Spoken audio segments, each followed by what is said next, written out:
Hello and welcome to the Tech on Toast podcast. My name's Chris Fletcher and I'm your host. Tech on Toast exists to connect hospitality to technology. Search for your best problem-solving tech on our marketplace, listen to both operators and tech experts on our podcast, or just meet up with the brilliant people who are helping innovate the hospitality industry as we enter a new era. Welcome to Tech on Toast. The Tech on Toast podcast is brought to you today by Rems Hospitality. Benchmark your restaurant across other venues securely and gain market share. To find out more about Rems, head over to their website, remshospitality.com. Enjoy the show. Welcome, guys, to the next episode of Tech on Toast podcast. And this week, I'm quite excited. I've got a couple of mates with me. So I've got Kieran Bailey tagging along on Tech on Toast. First time on Tech on Toast, Kieran? I think it is my first time on Tech on Toast. Shall I list all your jobs, or do you want to tell people what you do? I mean, I do quite a few things, obviously, primarily at the moment, as we were just discussing, the world of Atollo, all about mentoring, all about community, all about supporting this wonderful industry. I can't believe it's the first time you've had me on your podcast. It's a bit rude, Chris. There's a reason why you talk a lot. And then secondly, and not secondary, is Matt Grimshaw, founder of Youda. Hello, Matt. How are you? I'm very well, thank you. And Matt, we know you from a previous life. I remember you did an event for us, and I think you said, can you put pig on a lipstick? Can you put lipstick on a pig? Was that it? Yeah, that was the slide I remember. When was that? Was that a couple of years ago? It was. I think we were talking about storytelling. We were talking about storytelling. I can't remember the context, but yeah, we were talking about storytelling. It was a good slide, whatever it was. Great picture. Yeah. It was basically a big pig with red lipstick on, but that's how I remember you. And anyway, look, tell us a little bit about you, how you've got to this point, because Youda's fantastic. It's very new. We've been aware of it for a while. You're on the marketplace, which is great, so you can go check out Youda. It's Youda. Is that correct? Got it right. Yes, you can check out Youda on the marketplace. And tell us a little bit about your journey so far. How did you end up at this bit? So yeah, Youda's very new. Like we've been live for about nearly 6 months, but in a way it's quite old. So Youda is the culmination of having spent sort of 15 years trying to work in this space, in the people and culture space, and trying to make people happier at work. And trying to make people happier at work in a way you can show there's a benefit to customers and ultimately a financial benefit. And I've been the guy for 15 years who, turned up and tried to do a good job and it never quite worked. Like years and years of qualified successes. I think you just described my career. Yeah, but every time it only partially worked, I tried to work out, why didn't it go as expected? Did the reading, did the thinking? Yeah. And you just kind of like the culmination of that. It's like, oh, I think I've got it now. Like I'm not the quickest learner, but like after 15 years of trying, I was like, I think I've. You've only got time for one product there, haven't you? Yeah, 15 years, 15 years ago. And what we struggled with, and I think. We've been selling Youda to anyone we can talk to at the moment, because and selling is the right thing to say, actually. We really love what it might do, but can you put it in a pitch? Can you? Candidly, He's shaking his head. No, right? And what's the best way? So if I'm a restaurateur and Matt, I need help with my people experience, I suppose I could say. How could you help me? It's a great question. Listen, candidly, I am the worst person at pitching Youda, right? And every time someone asks me, a little bit of me dies. It's like, That's my first on the podcast. Killed someone. But what Youda is what we're calling a people experience platform. So essentially a new category of stuff in your HR tech stack. And it sits between all your HR tech apps and your comms channels. And it basically does two things. One, it pulls all your people data to a single source of truth. So everything that you've got spread across your payroll, your rota, your HRIS, learning systems, et cetera, pulls all that to a single system of record. And the big advantage of that is it makes it way easier to analyze what's working and what isn't working for your people. And then the second thing you can do with Youda is you can build automated workflows or user journeys that utilize those capabilities and push them into your comms channels. So it means you can create seamless experiences that appear usually as a chatbot, something like Workplace or Slack or Teams. Yeah. I don't know if that's. I think you did quite well. And that's exactly how I described it. I was going to say, Kieran, you were onboarded by Matt unwittingly through Youda, so you have another job you didn't know about, and you went through it, didn't you? What was it like? Because you were onboarded. I mean, it was slick. Is the simple answer. I'm still getting emails from NQ64 telling me I'm late for my shift. I'll be honest with you, to give me the fear a little bit. But I literally, as if I was talking to a bot, signed in, job done within 35-40 seconds. I got an email from Rota Ready, and then somebody else just to say you're now signed on, you're onboarded, your rota's going to be here. Download the app, and away you go. I was like, boom, that's the easiest onboarding process I've ever seen in my life. So onboarding might be a really easy one to explain it. So from an employee's perspective, right, onboarding is a journey. But from the tech perspective, if you're sat in an HR team, that's like maybe 6 or 7 different systems. Yeah. Right? Now, the current experience for employees is driven by the way in which those 6 or 7 systems work, right? Yeah. You have to be basically onboarding onto payroll and onto Rota and onto the learning system and et cetera, et cetera. So what Youda does is pulls that all together and curates the experience around the employee, puts them first. So as Kieran says, you get a text message welcoming you to the business, get you onto the comms platform. But in seconds, right? Yeah, it's all like, I mean... It used to be you got the sheet of passwords, remember? And then each Kieran will know I'm bad at passwords. You are bad at passwords. Like, literally, my password. If you know my kids, I'm in trouble. You know my passwords. I will ruin your life one day. Please don't Google them. Just who do you bank with? Also, if you know my mum's old landline number, you've also got that. You're pretty much halfway there. But I think what tech has really focused on for the last few years is UX in customers, right? Yeah. So UX on the front end, and I think that's been really important. But I do think we've forgotten, in many ways, about our people. And I know Atolo talks about that a lot. But also what you're doing is really adding UX to their journey, right? And how they feel, not just onboarding, but their experience during their employment with you. Yeah. And I think there's also like you said, the HR tech UX is behind, right? But if let's say you're 19, 20, 21, like imagine what you've grown up with from a tech perspective, right? You've grown up, like you were born after the iPhone. You were born after like Netflix. Can you even imagine that? Yeah, like your expectation as a consumer about what tech ought to do for you is vast without you necessarily realize it. Do you have any feedback on people? Because I'd love to know. Because I've never really asked someone younger than me actually do they roll their eyes when they log onto these bloody platforms? They're all, but there's 7 different ones for, as you say, for when they want to just get a job. Yeah, I think it's like. I think it's like turning up at a Victorian cotton mill. Like generationally, you're just like having flashbacks. Oh my god! I saw one the other day. It looked looked really clunky. Yeah. And are we still on cotton mills? Yeah, on the tech, but like, or like, there's no way it doesn't work on a mobile. Yeah. But the big thing for me is I think there's this expectation around personalization. Yeah. Right? We expect tech to know who we are, what we want, when we want it. Remember my password. And it's just basics. Yeah. And in the HR space, no one has the data that allows you to segment your employee base so you can start to personalize stuff. So maybe jump back to onboarding as give you a practical example. So with Youda, you get the welcome in.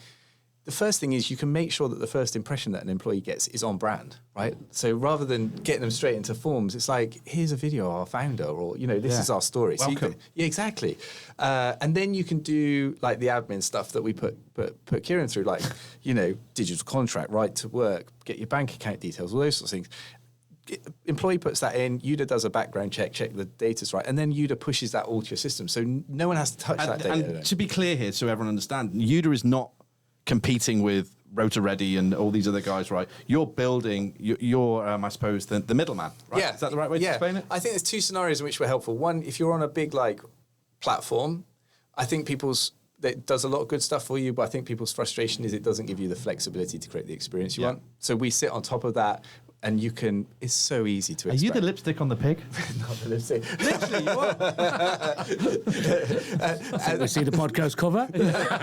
So that's the first scenario, is you sit on top of that stuff, and between that and the comms channels, so you can, it gives you the flexibility to create the employee experience you want.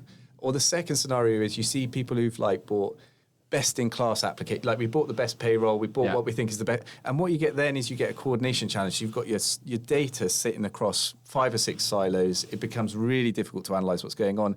And again, you get this sort of, for an employee perspective, you get this app fatigue of like, oh, where do I have to go for that again? And where's that one again? And so Youda just pulls that all together into one experience.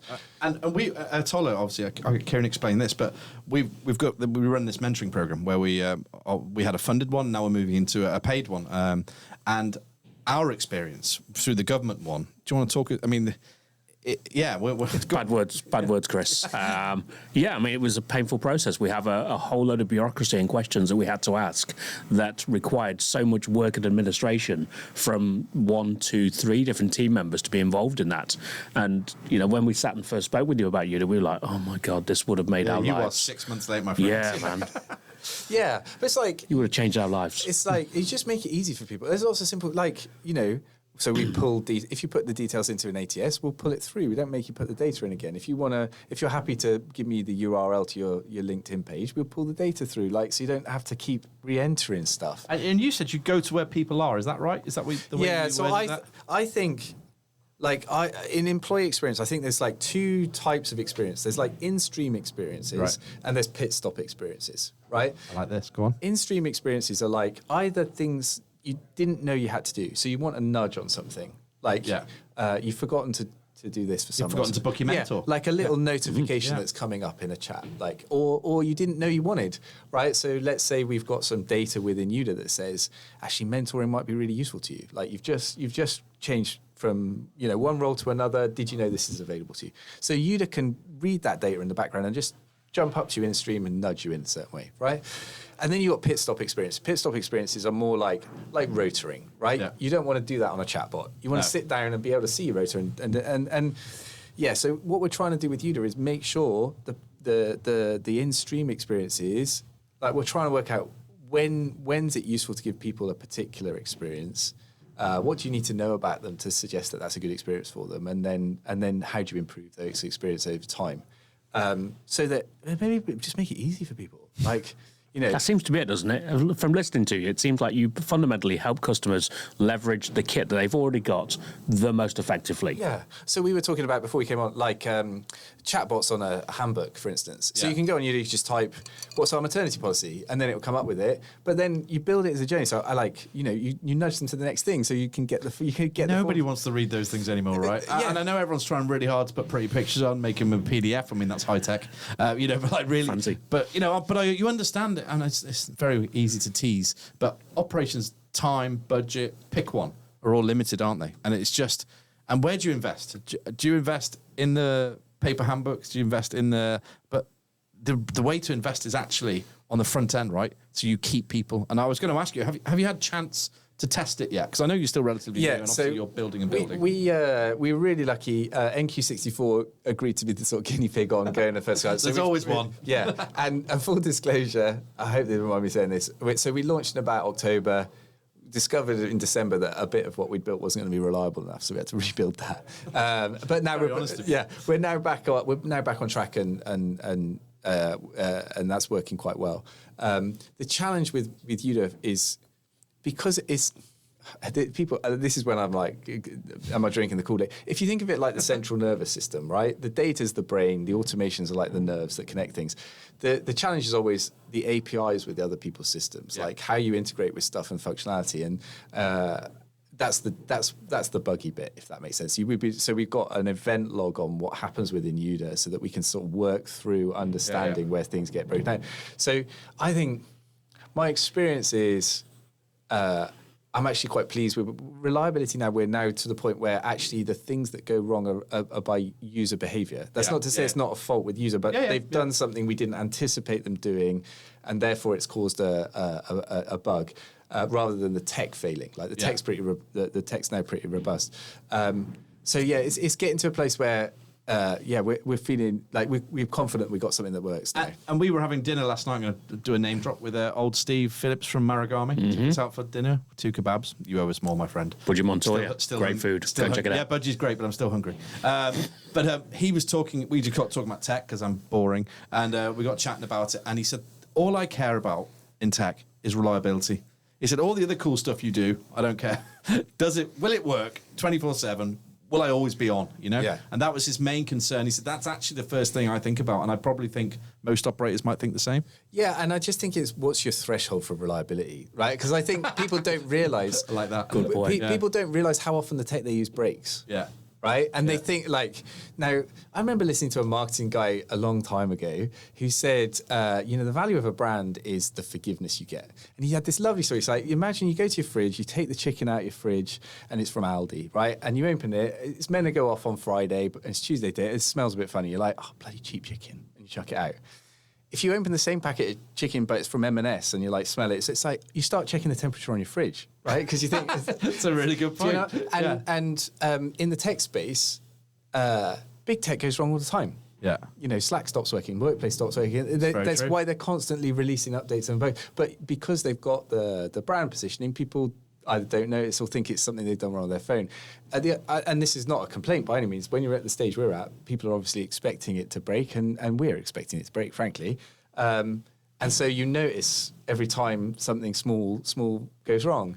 And the truth is, the way in which most software is developed is, particularly in the type of stuff we're doing, which is relatively complex, is you just have to be really quick to respond to user behaviour and to bugs. And but I think that's fair, right? I think that's where I think Steve would say that's fair. If we had that conversation, you were sitting with us with your two kebabs, you could also not let that go. You really got to let that go. I think there's two. For me, the reliability thing is, yes, it's hugely important. Yeah. The other thing, if I was sat on the other side of the table, I'd be like, do these people care about their product, and are they going to fix it quickly? Yeah. And I think some of the things is like, it might be a reliable product, but I know I've spoken to people on the other side who's like, but I want something changed, or I want something, and there's no responsiveness. Yeah. And so what we're trying to be like, we're trying to be super responsive. You know, like if you are the ultimate flexible, like the rubber band, aren't you, at the moment? Exactly. I mean, and I'm sure you can't. I don't know. Can you behave like that forever, or is that something that you're in your learning phase, I suppose? Of we're definitely in a learning. So the aspiration for Youda is, at the moment, we build the automations for customers. Yeah. So we put them together. Where we'd like to get to, you know, in the near future is we'll have a no-code interface for that. So you'll have onboarding. There might be a template of the process, but then customers will be able to manipulate that, drag and drop, and change the process so that it fits what they want to do. And ultimately, that will be data-led. So there'll be AI behind that says, by the way, Chris, we've been looking at your 90-day turnover. Looks like it's working really well for everyone except for people who are also students. Here's 3 things you might want to do to change the experience for students. And I love that. And I'm totally off my questions here now. But I love the fact that you can look at data by people. And I mean, we talked about shift patterns, and a night manager might be performing better on a Tuesday because he works with Bill and not with Sandra. And on a Wednesday, he's the same guy, works with different people and isn't performing as well. Is there a link between the relationships between those people? Or is it just he doesn't like working Wednesday nights because the Champions League's on? Who knows? Yeah. But that you can tell that story, right? Yeah, there's 2 things on data for me. One is Amazon knows more about your employees than you do. Yeah. Right?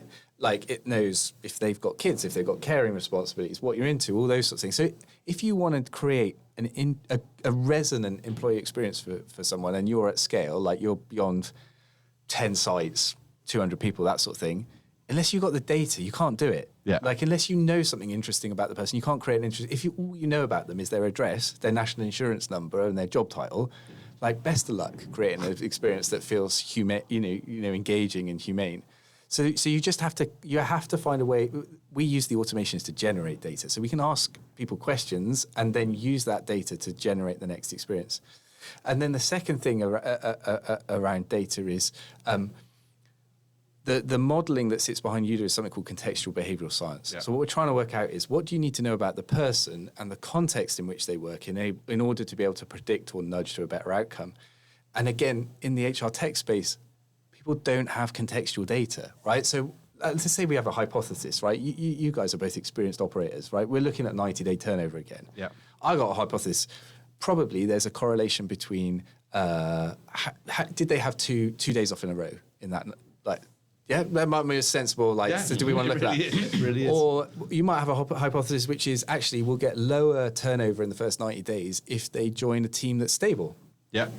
Now, until you've got that data, you can't look at that. And so, I mean, there's so many, like, setting expectations, as in the fact that when you onboard someone, did they actually know that the KP area would be hot to work in? I mean, it sounds stupid, I know, because we've worked in there all our lives, right? Not in KP, but we've worked in kitchens most of our lives, and I don't think kids coming in now realise that actually working on the kitchen is quite hard work. It's quite physical, and there's a lot of pace, a lot of speed. That kind of setting expectations. Yeah. So what we're trying to do with Youda is, one, give you the data so you can learn quicker, and then make it super easy to run a test. So let's say your heat thing in the kitchen turns out to be a real thing. Well, what you want to do is stagger the experience so people get physically more used to it over the time. Wow. You know, so how do you change the shift pattern so that maybe the intervention for that is people only work 5-hour shifts for the first 2 weeks? I mean, so or it's those sorts and you can run those as split tests. It's literally, because again, that position we're talking about is actually a really lonely position. And what's happened over the last few years, I think that people tend to move out of KP and they go and cook as well, so they have a bit of a dual role. But it's the bit that no one wants to do. It's that you're right, and it's the bit that no one. But actually, if you knew that, if you had that in data, that'd be so much more compelling because you could actually say the KP role doesn't exist anymore. Yeah. We're not hiring for a KP anymore. We only hire for commie chefs. We all work on the KP. Yeah. And you do it 2 hours a day each, and that's it. And then it removes that role. I think we just fixed the problem in about 5 seconds. But that's what we do. Yeah, we don't need your data. But what we're interested in is how does that map onto like sales, for instance. So one of my things is, the number of people who start and whose second shift is on a Friday night or a Saturday night. Yeah. It's like, you're going to stress people out. You're already doomed. It's madness. Yeah. Absolute madness. Well, we would have done that in the past. No. I mean, you might have done that, but the idea of just throwing somebody in on a Friday night, all you're going to do is just encourage them to break. But people do it, though. Really quickly. People do it, though. For sure. And then the message in the business is we're not hiring the right people. Yes. Yeah. Yeah, we're not. Well, we're not taking responsibility for our choices at that point. Yeah, it's like they're weak. They're not resilient enough. Yeah. I heard that so many times, and it's just one. But if you just change the onboarding journey slightly, so that actually they didn't do that until they actually knew what they were doing. 3 weeks in, 4 weeks in. I think what you're talking about is the learning part actually, and I think that's the data is going to teach us something because I think we talked off air very quickly about the fact that you're almost lost in this conundrum in HR and ops actually, where you're constantly. Everyone says these problems are evergreen, but they're evergreen because we're not fixing them. and I think we're not fixing them because we all have an idea of what is going on. We spoke about this Steve Maragami again last night. We all kind of, as a great ops director or ops manager, you kind of know, I know that happens, but you can't prove it. Yeah. You just know because you've walked in at certain times, you've been there regularly, you feel it, right? It's a hospitality's belly in your gut feeling.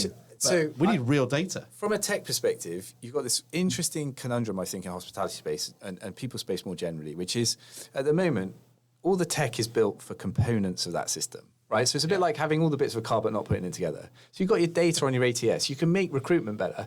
You could make, learning better. You can improve within the silos. The challenge is the value doesn't exist within the silos. The value just exists at the system level, right? So if we're really great at recruitment, we don't retain people. All our great recruitment process doing is just burning our money quicker, right? What you get is the data that allows you to optimize silos.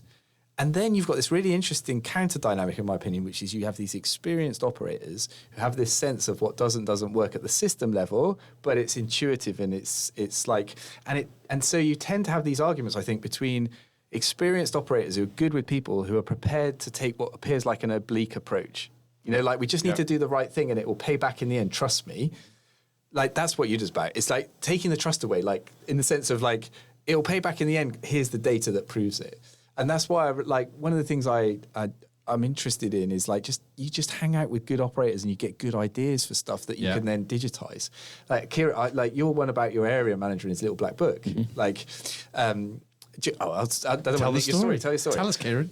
He was it's an area manager, Alan Cole, amazing area manager, and I just genuinely believed he had the memory that was the finest memory in the world. He remembered every bit of detail about what was happening with my team members' lives. And I remember looking at him thinking, that is just incredible, and I am never going to be able to do that.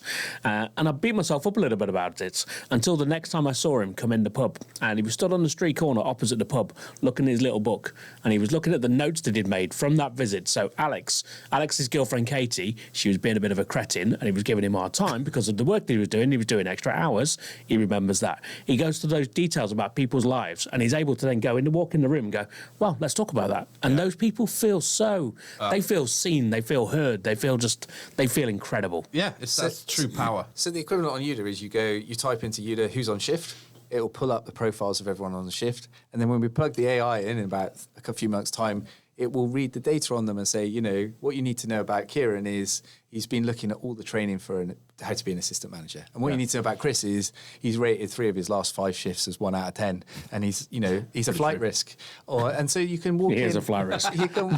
But it's just about me, this podcast. the point of it is I think you can. I think where people are getting their head to with technology is how do we augment human experiences? Does that make sense? Like we don't want to replace. We want to equip an area manager to walk in, and instead of going, we've all seen it. Like, all right, how's things? How's sales? Yeah, Literally, they've just done 9 hours of getting beaten to a pulp. All right. And you have this conversation that's so surface, never goes anywhere. There's no real human connection to it. And what we're trying to do is just try and provide a nudge that goes in so you can say, listen, are you interested in being a manager? And Sandra hasn't had a holiday in 6 weeks. Exactly. Yeah, so when you walk in there, make sure you a beeline straight. Imagine that. Imagine a part-time server who wouldn't really have any interaction with an area manager ever, apart from on a visit, I suppose. And that area manager literally walks in, beeline straight for her and said, "Do you know what? Every time I come in here, I see you working. Yeah. Because you haven't had a holiday for 6 weeks. Do you know that? You should take one. Yeah. I'm going to speak to your manager about it." And they'd be like, "Wow." I love that shift rating thing. That idea that at the end of every shift you say, "Did I have a good day?" 1 to 5, dead simple. Area manager looks at that and is able to talk to them about that. Yeah. Because more often than not, team members will be like, "Oh no, it's great, everything's amazing." And it's like, well, you know what? You rated it as being fairly average or less than average. Yeah. What's going wrong? What do we need to change? What do we need to address? That becomes so impactful and so powerful. Yeah, that's brilliant. One of the things, and we talked about 0 to 90 very quickly before. It's an all-time high, I think, just generally. And I actually had a conversation with Saskia, our marketing manager, about this the other day, that maybe that's just the workforce has changed, and actually they are a bit more transient than they were when we were in the business, potentially, but still high because we're doing poor things. What do you think we're getting wrong? And I know this is a bit more of this is to both of you. What do you think we're getting wrong in terms of onboarding people or in that whole people journey at the start, and what can we do to help it? I think there's a mentality thing. Yeah. And I don't mean this to sound as critical as it will come out, but I think HR people like the idea that they've got the answer, and then you spend 6 months building it and you release it, and then it's problem solved. And the world's not like that. The truth is about onboarding, no one knows how to solve it. Yes. And you have to approach it keeps happening. It keeps happening. And you have to approach it with with a mindset of how do I experiment my way to create the data that means I can be less uncertain about what is and isn't working. Yeah. And in part, no one's got the data, and in part, no one's got the technology that enables them to experiment. But I think back to stuff we did when I was a consultant. We ran A/B tests. We deliberately put people on different onboarding experiences with different focuses to try and work out what worked and what didn't work. And so, if you're interested, belonging and significance seem to be really important. Like, how do you create that sense of you're part of something? How do you create that sense that you're a valued member of that? But yeah, you've got to. I think people have to get much more comfortable with the idea that the business isn't looking to you to tell them what to do and what the answer is. The business needs you to be able to facilitate a process where you are getting better and learning quicker over time. Yeah. So, how do you And that needs technology, right? It does need technology. It's impossible, surely. Yeah, and human. Well, we've proved it. And the first thing, so from a Youda perspective, what we're trying to do in that space, first thing is trying to give people time back, right? This is the other, the other thing I find particularly in people teams is everyone's got a good idea of things they could do to improve, but no one's got any time left. They're they're already at 120%. Yeah. So the first thing you get with Youda is a series of automations that just give you time back. You're no longer moving data between things. You're no longer chasing for people for stuff. All that stuff. And you're learning more, right?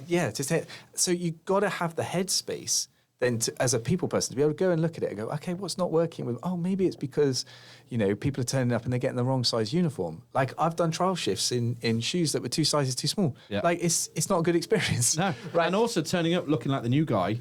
Without the kit. It's like school when you go to school and you haven't got the right uniform. So everyone picks on you. So with Youda, let's build an auturmation so that as part of the ATS, you ask someone what size uniform we are, it automatically orders it, makes sure it's there on day one. Does that have an effect on turnover? And then you're looking to build in the next level or the next, like one of the things we're looking at the minute in onboarding is strength spotting. So let's say Kieran's done three shifts with me, he gets an automation that says, hey, you've just worked your 3rd shift with Matt. Why not give him a bit of feedback? Do you notice what's his strengths? What does he seem to do well? What does he seem to enjoy? Now, that may or may not work as a tactic, but you can generate the data. Are there is there a volume of feedback that has an impact? Is there a type of feedback? So you can just start playing with stuff. I think that's really where my hope for Youda is it just gives you that sense I can be playful and I can test my ideas, and I can be creative, and I can take, a hypothesis and test it. It's taken, because the operators want to have a say, right? And it's the lovely way to bring us toward the end. But the operators want to have a say, and I think they believe, I know, because I was one, and you're the same, Kieran, that when you're on the road and you're managing all these, but you kind of know what's going on. You understand. No, they do know what's going on, and they understand why it's happening, and they want to fix it. There's no lack of intent. I just think it's really hard. You're one person trying to manage multiple sites. Some people have got 15 sites, a geography across 50, 100, 150 miles, and they're expected to fix all these people problems. I'm not saying Youda's going to fix them, but if I was given powerful data, and my boss said to me, always lead with the data. If I had data in front of me that showed me what you said, I don't need to go to Dorchester today. I can go to Exeter in the southwest, just for anyone who wonders where they are. So I don't need to go and see Claire in Dorchester because actually Twani in Exeter needs my help more because she hasn't had a holiday in 8 weeks. I didn't know that until you just told me. Also, I've noticed her 0 to 90 is off the scale, probably because she hasn't had a holiday in 6 weeks. You start adding all these little things up. So I think operators want to invest their knowledge into something like this. And what we'd like to do with Youda is, so it's speeding up the way you can spread learning within an organization, right? So every great operator I've ever had the chance to consult with or work with, if you ask them, how did you learn to do this? How did you get good at this? They end up giving you their lineage, right? Like I went and I worked for this like an apprenticeship because there's so much practical wisdom in hospitality about how you do it. Now, what we want to do with Youda is try to get some data around the impact of that practical wisdom. So go back to Kieran's area manager, right? If that's getting better results, Youda ought to be able to nudge the peer group to say, have a chat to so-and-so, because I think they might have, or from an employee experience perspective, actually we'll have the set of tactics that we could say, here's the template that you need in this situation.